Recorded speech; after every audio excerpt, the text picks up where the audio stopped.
ಜನವರಿ 22 ಇಡೀ ದೇಶವೇ ಆ ಒಂದು ಕ್ಷಣವನ್ನ ಕಣ್ತುಂಬಿಕೊಳ್ಳೋದಕ್ಕೆ ಕಾಯ್ತಾ ಇದೆ. ಆದರೆ ಭಾರತಕ್ಕೂ ಆ ಮಂದಿರಕ್ಕೂ ಮತ್ತು ರಾಜ್ಯಕ್ಕೂ ಅವಿನಾಭಾವ ಸಂಬಂಧ ಇದೆ. ಏನು ನೋಡ್ಕೊಬೋಣ ಬನ್ನಿ.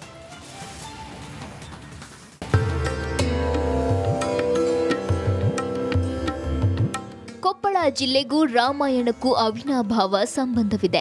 ಸೀತಾಮಾತೆಯ ಹುಡುಕುತ್ತಾ ಹೊರಟ ಶ್ರೀರಾಮನಿಗೆ ಶಕ್ತಿ ತುಂಬಿದ್ದು ಕೊಪ್ಪಳ ಜಿಲ್ಲೆಯ ಅಂಜನಾದ್ರಿಯಲ್ಲಿ. ಶ್ರೀರಾಮನ ಭಂಟ ಹನುಮ ಸಿಕ್ಕಿದ್ದು ಅಂದಿನ ಗಂಗಾವತಿಯ ಆನೆಗೊಂದಿ ಭಾಗದಲ್ಲಿದ್ದ ಕಿಷ್ಕಿಂಧೆಯಲ್ಲಿ. ಇಲ್ಲಿನ ಪಂಪಾ ಸರೋವರದಲ್ಲಿ ಮೊದಲ ಬಾರಿ ಶ್ರೀರಾಮ ಹನುಮನ ಭೇಟಿಯಾಗಿದ್ದು ಇಲ್ಲೇ. ವಾಲಿ ಸುಗ್ರೀವರ ಕಾಳಗ ನಡೆದದ್ದು ಇಲ್ಲೇ.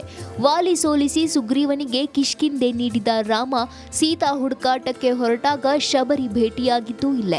ಅಂದಿನಿಂದ ಇಲ್ಲಿನ ಶಬರಿ ಗುಹೆಯಲ್ಲಿ ಇಂದಿಗೂ ಶ್ರೀರಾಮನ ಪಾದುಕೆಗಳಿಗೆ ಪೂಜೆ ಸಲ್ಲಿಸಲಾಗ್ತಿದೆ. ಶ್ರೀರಾಮಚಂದ್ರನ ಕುರುಹುಗಳಾಗಿ ನಮಗೆ ವಿಶೇಷವಾಗಿ ಅಂಜನಾದ್ರಿ ಪರ್ವತ ಮತ್ತು ಶಬರಿ ಗುಹೆ, ಅದಕ್ಕಿಂತ ವಿಶೇಷವಾಗಿ ರಾಮನ ಪಾದುಕೆಗಳನ್ನು ಸಹ ಇಲ್ಲಿ ಇದ್ದಾವೆ ಅಂತೇಳಿ ಭಾಳಷ್ಟು ನಂಬಿಕೊಂಡು ಐತಿಹ್ಯಗಳಿದ್ದಾವೆ ಅಂತಕ್ಕಂಥದ್ದು. ಆ ರೀತಿಯಾಗಿ ಶ್ರೀರಾಮಚಂದ್ರನಿಗೆ ಮತ್ತು ಈ ಪರಿಸರದಲ್ಲಿ ಅಂಜನಾದ್ರಿ ಪರ್ವತದ ಜೊತೆಗೆ ಶ್ರೀರಾಮಚಂದ್ರನ ಪಾದುಕೆಗಳು, ಶಬರಿ ಗುಹೆಗಳು, ಹೀಗಾಗಿ ರಾಮ ಮತ್ತು ಈ ಕೊಪ್ಪಳ ಪರಿಸರ ಆಗಿನಿಂದನೂ ಸಹ ಸಂಬಂಧ ಹೊಂದಿರತಕ್ಕಂಥ ಪ್ರದೇಶಗಳಾಗಿದ್ದಾವೆ ಅಂತ. ಮಹರ್ಷಿ ವಾಲ್ಮೀಕಿ ಬರೆದ ಮೂಲ ರಾಮಾಯಣದ 2 ಖಂಡಗಳಲ್ಲಿ ಶ್ರೀರಾಮನಿಗೂ ಕಿಷ್ಕಿಂಧೆ ಅಂಜನಾದ್ರಿಗೂ ಇರುವ ಸಂಬಂಧದ ಬಗ್ಗೆ ಉಲ್ಲೇಖವಿದೆ. ರಾಮ ರಾವಣರ ಯುದ್ಧದ ಸಿದ್ಧತೆ, ಸೈನ್ಯ ತಯಾರಿ ಎಲ್ಲದಕ್ಕೂ ರಾಮನಿಗೆ ಸಹಾಯವಾಗಿದ್ದು ಕಿಷ್ಕಿಂಧ ರಾಜ್ಯ. ಅದು ಇಂದಿನ ಅಂಜನಾದ್ರಿ ಆನೆಗೊಂದಿ ಭಾಗ. ಈ ಬಗ್ಗೆ ಹನುಮ ಜನ್ಮಭೂಮಿ ಅಂಜನಾದ್ರಿ ಬೆಟ್ಟದ ಸುತ್ತಲಿನ ಪ್ರದೇಶದಲ್ಲಿ ಇದಕ್ಕೆ ಹಲವು ಸಾಕ್ಷಿಗಳು ದೊರೆತಿವೆ.